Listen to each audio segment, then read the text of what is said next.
Bom dia, meus irmãos e minhas irmãs.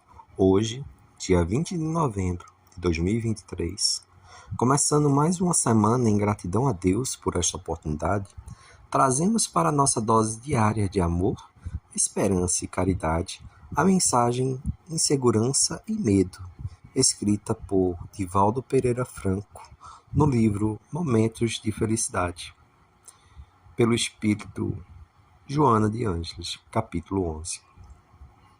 Insegurança e medo. O homem é as suas memórias, o somatório das experiências que se lhe armazenam no inconsciente, estabelecendo as linhas do seu comportamento moral, social e educacional. Essas memórias constituem-lhe o que convém e o que não é lícito realizar.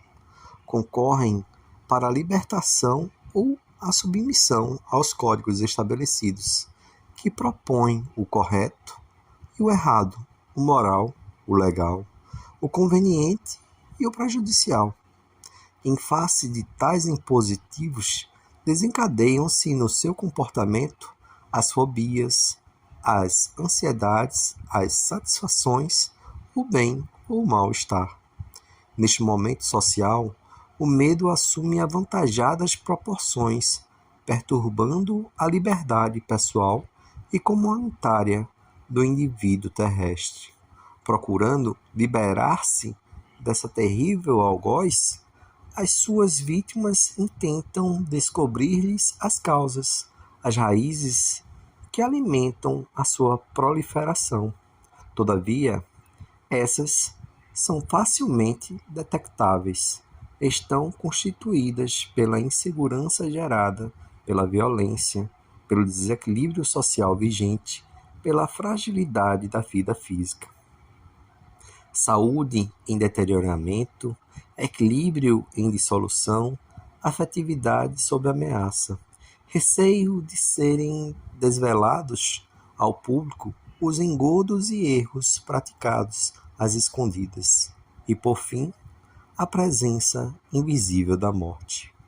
Mais importante do que pensar e repensar as causas do medo é a atitude saudável ante uma conduta existencial tranquila, pelo fruir cada momento em plenitude, sem memória do passado, evitando o padrão atemorizante, nem preocupação com o futuro. A existência humana deve transcorrer dentro de um esquema atemporal, sem passado, sem futuro, no interminável presente. Não transfiras para depois a execução de tarefas ou decisões nenhumas. Toma a atitude natural do momento e age conforme as circunstâncias, as possibilidades. Cada instante vive-o totalmente, sem aguardar o que virá ou lamentar o que se foi. Descobrirás que assim agindo, sem constrições nem pressas ou postergações, te sentirás interiormente livre, pois que somente em liberdade o medo desaparece. Não aguardes nem busques a liberdade. Realize-a na consciência plena, que age de forma responsável e tranquiliza os sentimentos.